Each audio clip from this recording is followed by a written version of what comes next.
बिस्मिल्लाहिर्रहमानिर्रहीम। अस्सलाम वालेकुम। Welcome to literature online.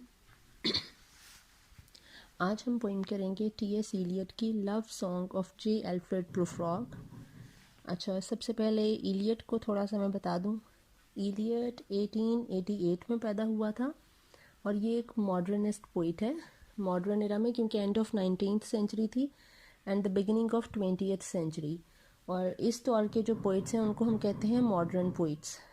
अब इसने एज अ मॉडर्निस्ट पोइट इसने भी वही किया जो बाकी पोइट्स करते आ रहे थे।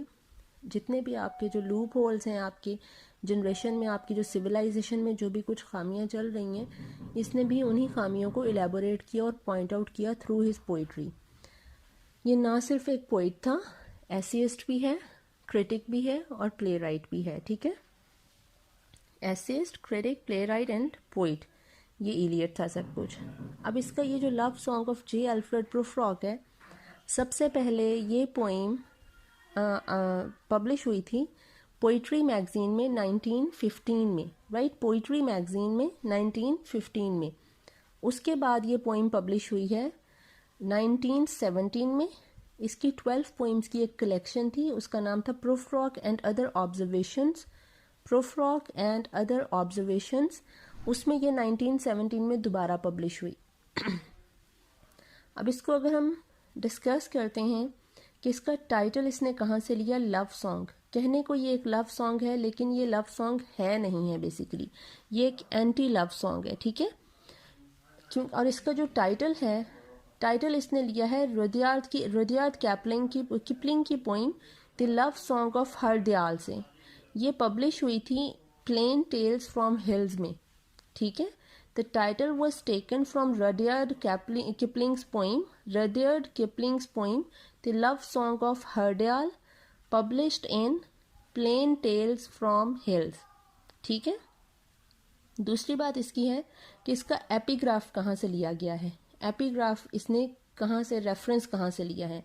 एपिग्राफ इसने लिया डेंटे की इन्फर्नो से, canto number 27, Dante's Inferno, canto number 27। और ये 6 लाइन्स हैं जो कि कहीं है गाइडो डी मॉन्टफेल्रो, उसने कहीं जो रहता था उस वक्त उसको फेंक दिया गया था 8th सर्कल ऑफ हेल में। 8th सर्कल ऑफ हेल में उसको गाइडो को फेंक दिया गया था, क्योंकि उसने पोप बोनीफेस को अर्थ के बारे में कोई रॉन्ग सजेशन दिए थे, जिसकी वजह से उसको फिर पनिशमेंट मिली और उसको 8th सर्कल ऑफ हेल में फेंक दिया गया।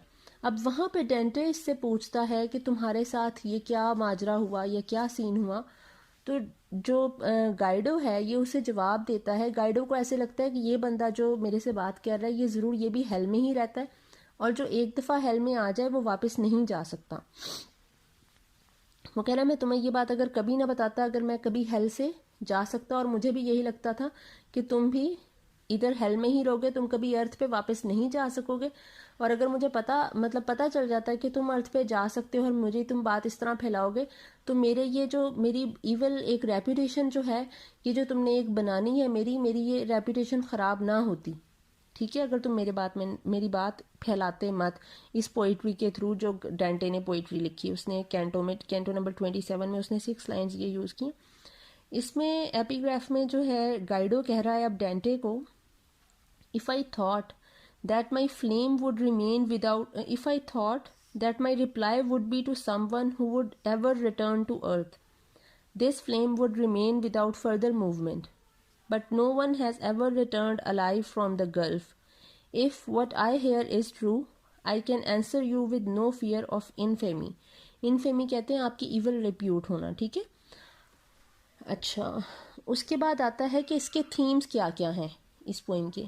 इस पोइम के थीम्स हैं ugliness of modern civilisation, never ending streets of modern cities, ठीक है, indecision, postponement, cowardice, hesitation, disease of modern routine, aimless life of city dwellers, monotonous round of social parties, anti romantic and lack of courage. ठीक है, ये जो ugliness है civilisation की, इनकी जो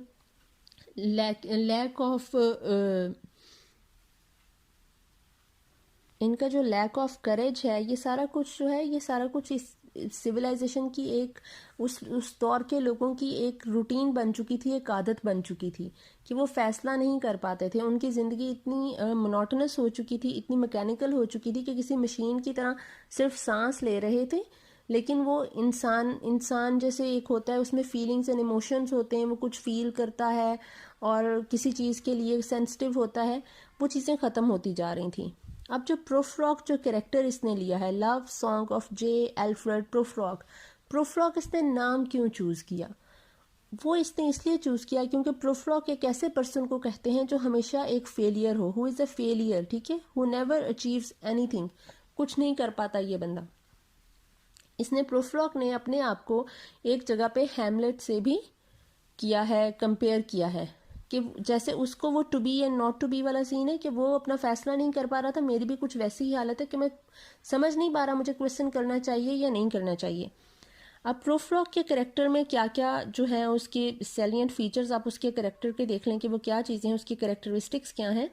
प्रोफ्रॉक जो है वो एक स्प्लिट पर्सनैलिटी है, एक conflict of mind and heart, ठीक है, उसके हेड और उसके हार्ट में जो कुछ चल रहा है दैट इज़ अ कॉन्फ्लिक्ट, उसे खुद समझ नहीं आ रही है, स्प्लिट पर्सनैलिटी है, ठीक है। उसके अंदर फियर ऑफ रिफ्यूज़ल है, वो इनकार से डर रहा है कि अगर उसकी बिलव्ड ने इनकार कर दिया तो इसका क्या बनेगा।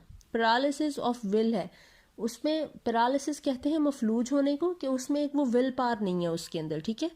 उसके जो नर्वसनेस है, न्यूरोटिक है, साइको है, उसे समझ नहीं आ रही, फैसला नहीं कर पा रहा।